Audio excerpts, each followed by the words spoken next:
he's screwed. He's constantly, probably.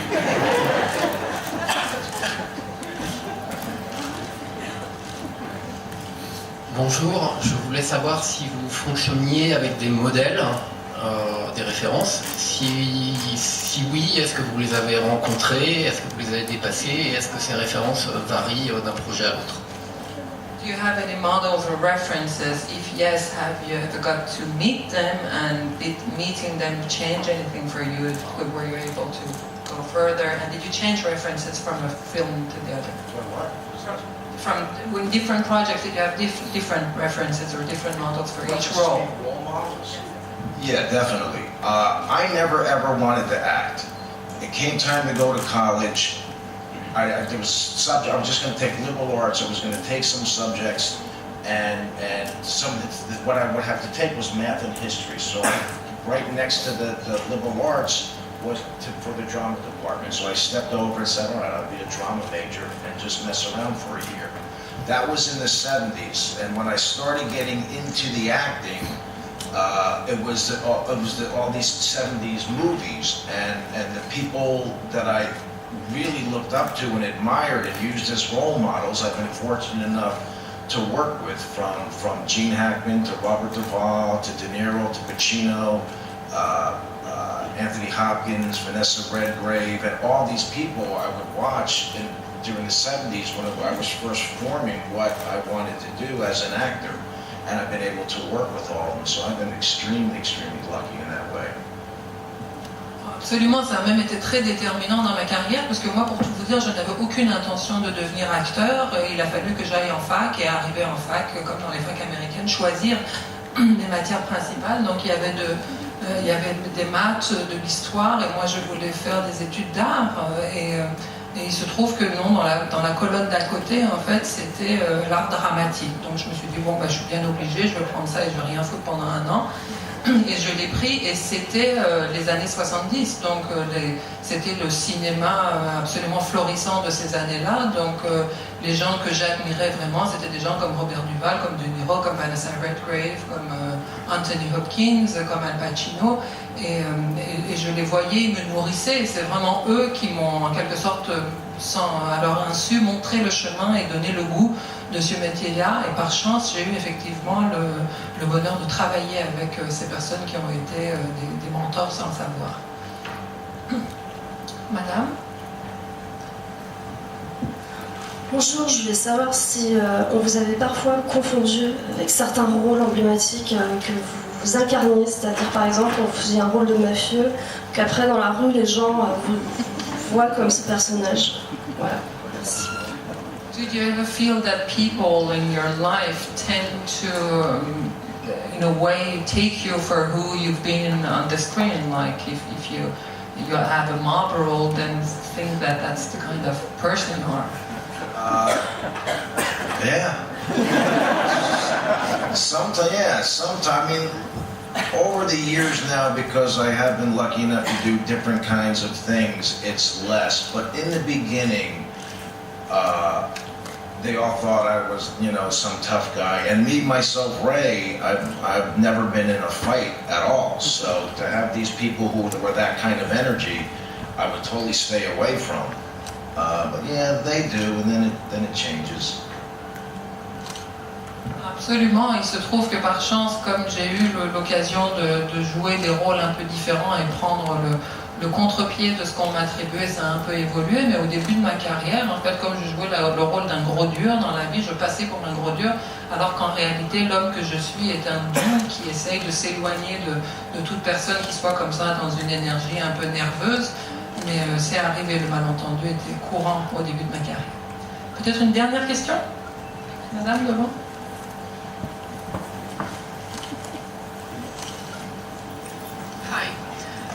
So I was born in 90, and you're pretty much one of the actors that I would say pretty much give me the envy to write and for mixed cinemas, I would say.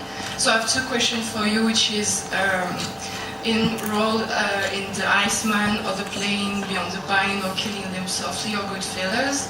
Is it really like the kind of role that you prefer to play? By bad guys to be simple, I would say.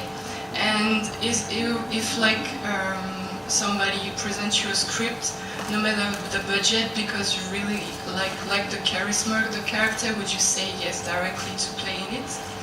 And my second question is, because of the success of HBO shows, which is, for example, Boardwalk Empire, of recently the big success of True Detective, would it be the type of role that you would like to be in it and just really enjoy to be a part of this kind of project with new directors in the making? Yes to the HBO part. I would like to do a cable show, just because to work on something for that long, to not have to worry about what movie's coming in or not coming in. And I think right now, the American cinema is just not as good as it used to be, and it's just a lot of the things that they do, I'm either not getting cast for, or I wouldn't want to do.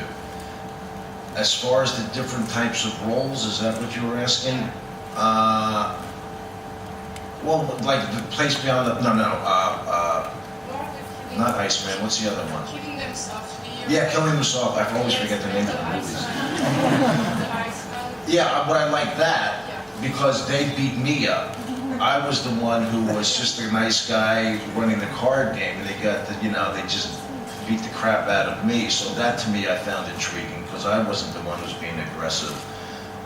The Iceman was a true story, which I found fascinating, and I didn't want to do it at first, but then I met Ariel Froman. He's an Israeli filmmaker, and I just really, really liked his sensibilities, and I liked Michael Shannon. So earlier in my career, I think I was a little too precious about what I picked and what I didn't pick. And then I realized I'm an actor and I really like acting, so if it's 3 bad guys in a row, it's 3 bad guys in a row. I just did a movie where I played a preacher that just came out this past weekend in the States, and I just loved doing that because it was different. The mean one was God. If you've read that Old Testament, oof. So yeah, you try to vary it up. I mean, before that, I did a Muppet movie where I was dancing with Danny Trejo and the Muppets. So it's true we were in prison, but it wasn't for mean stuff.